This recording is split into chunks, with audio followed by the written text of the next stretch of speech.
Hello दोस्तों, राधे राधे। स्वागत है आपका हमारे चैनल में। आज मैं आपको सुनाने जा रही हूँ रामायण काल की एक कथा। आखिर क्यों हंसने लगा मेघनाद का कटा हुआ सर। महर्षि वाल्मीकि द्वारा रचित हिंदू धर्म ग्रंथ रामायण में उल्लेख मिलता है कि रावण के बेटे का नाम मेघनाद था। उसका एक नाम इंद्रजीत भी था। दोनों नाम उसकी बहादुरी के लिए दिए गए थे। दरअसल मेघनाद इंद्र पर जीत हासिल करने के बाद इंद्रजीत कहलाया और मेघनाद का मेघनाद नाम मेघों की आड़ में युद्ध करने के कारण पड़ा। वह एक वीर राक्षस योद्धा था। मेघनाद श्री राम और लक्ष्मण को मारना चाहता था। एक युद्ध के दौरान उसने सारे प्रयत्न किए, लेकिन वह विफल रहा। इसी युद्ध में लक्ष्मण के घातक बाणों से मेघनाद मारा गया। लक्ष्मण जी ने मेघनाद का सिर उसके शरीर से अलग कर दिया। उसका सिर श्री राम के आगे रखा गया।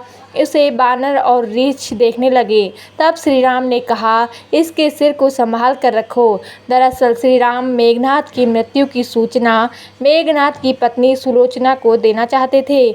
उन्होंने मेघनाद की एक भुजा को बाण के द्वारा मेघनाद के महल पहुंचा दिया। वह भुजा जब मेघनाद की पत्नी सुलोचना ने देखी तो उसे विश्वास नहीं हुआ कि उसके पति की मृत्यु हो चुकी है। उसने भुजा से कहा, अगर तुम वास्तव में मेघनाद की भुजा हो तो मेरी दुविधा को लिखकर दूर करो।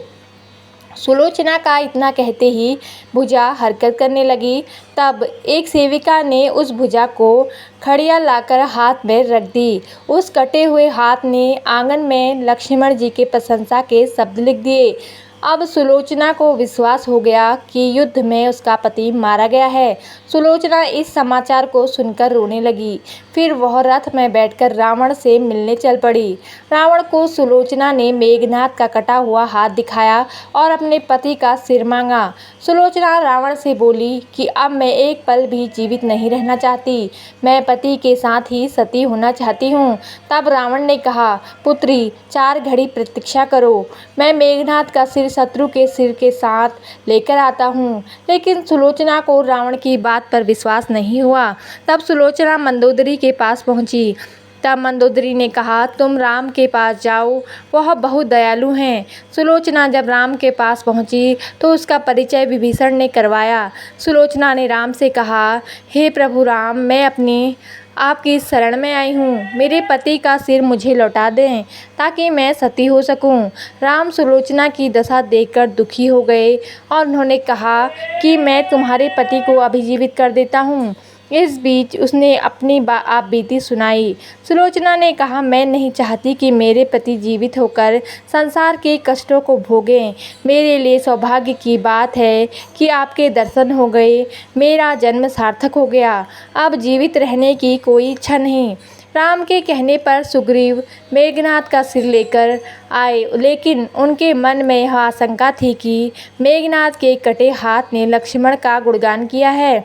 सुग्रीव से रहा नहीं गया और उन्होंने कहा, मैं सुलोचना की बात को तभी सच मानूंगा जब यह नरमुंड हंसेगा।